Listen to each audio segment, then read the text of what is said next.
Dans ce tutoriel, nous allons voir comment utiliser le keyframer, qui est un FX très utile puisqu'il permet de déplacer des objets à l'écran. Cet FX se trouve dans la partie animation, keyframer, juste ici. Par défaut, le keyframer utilise forcément ce qu'il trouve dans le calque courant. Ainsi, pour pouvoir l'utiliser, vous allez pouvoir notamment le déplacer l'objet, de façon par exemple à faire cette animation de ce petit nuage qui va se balader.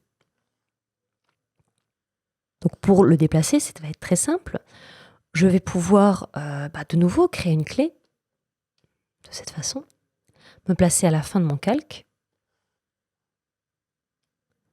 de façon à faire bouger le nuage. Il existe pas mal d'autres paramètres qui sont intéressants à voir ici. Donc on va pouvoir voir notamment des effets par rapport au pivot, c'est-à-dire que l'on va pouvoir déplacer le point de pivot. Je vais juste éraser tout ce que j'ai fait pour vous montrer. Voilà, avec le point de pivot, en fait, on va pouvoir déplacer l'objet par rapport au point de pivot. Par exemple, si je veux que le point de pivot soit plutôt vers ici, soit plutôt à la fin du nuage, eh bien, il faut que je déplace le nuage jusqu'au bout, de cette façon. Vous allez me dire quel est l'intérêt en fait du point de pivot. L'intérêt est très simple. Ici, j'ai la possibilité de bouger l'angle de rotation. Alors, ça peut être une rotation sur cet axe. Cela peut être une rotation sur cet axe. Ou tout simplement une rotation comme ceci autour du pivot. C'est pour ça que modifier l'emplacement du pivot peut être important.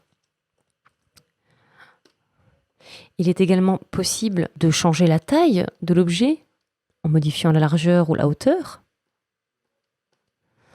On peut également cocher sur préserver l'ALSpace justement de façon à ne pas perdre le ratio qu'il y a dans cet objet.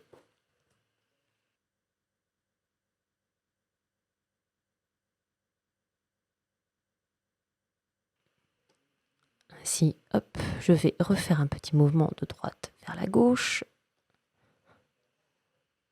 Voilà. La clé est créée automatiquement à chaque mouvement, chaque déplacement que je fais.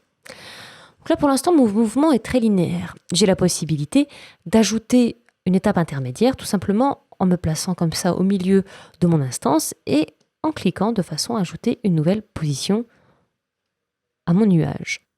J'ai même la possibilité de faire un clic droit et d'utiliser le mode courbe qui va me permettre en fait de jouer sur des splines, sur des courbes donc, pour éventuellement donner un effet d'amorti de cette façon.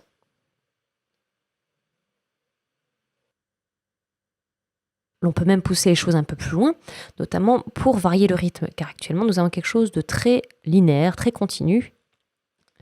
Et l'on voudrait par exemple jouer sur des amortis, genre le nuage commence à bouger doucement, ralentit, puis hop, accélère dans sa chute. Nous allons donc utiliser ici l'accélération qui est en fait comme le profil temps de l'outil caméra. On clique sur le graphique pour faire apparaître le profil temps. On va notamment pouvoir, par exemple, jouer carrément sur des positions pratiquement fixes.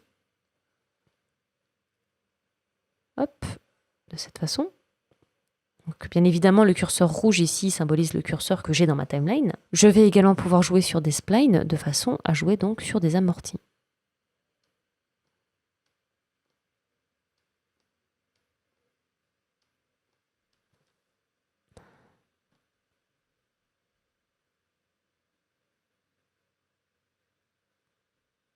Le keyframer permet également de déplacer des objets autres que ceux présents dans le calque courant. Pour ce faire, cliquez ici sur l'onglet source et vous allez pouvoir du coup définir une autre source, un autre objet. En l'occurrence, je vais utiliser ce petit papillon qui est issu d'un logiciel en 3D. Voilà, c'est un papillon qui a été fait en 3D, tout simplement. C'est une séquence du coup d'images qui a été importée en image. C'est pas un format, on ne peut pas lire dans TV Paint des formats 3D. C'est juste que l'animation a été exportée en image séquence et on a du coup importé le fichier dans TV Paint. Je vais donc non pas utiliser ici la source avec le nuage, mais je vais plutôt utiliser le projet avec le papillon. Je visualise et on voit que c'est maintenant le papillon qui a été appelé, qui va d'ailleurs suivre exactement la même courbe que j'avais à la base destiné à mon nuage. L'on peut également jouer notamment sur des options d'opacité, par exemple, si l'on souhaite, par exemple, baisser l'opacité de l'objet. On va pouvoir même activer un flou de mouvement, donc justement pour accentuer l'effet de mouvement. Bon, là, en l'occurrence, c'est pas forcément parlant, car le papillon a déjà un flou de mouvement pour ses battements. Mais bon, voilà, dès qu'il va bouger, hop, voilà, le papillon va être encore plus flou qu'il ne l'est à l'origine. Voilà.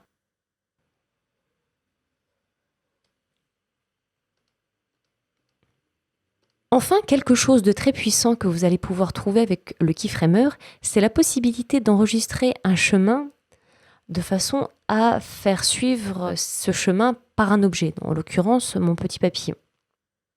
Je vais donc fermer ma pile fixe. Je vais utiliser un panneau qui se trouve dans Fenêtre, Outils fixe, Enregistreur de chemin. Je vais aller prendre un outil de dessin lambda, peu importe, et je vais enregistrer le tracé.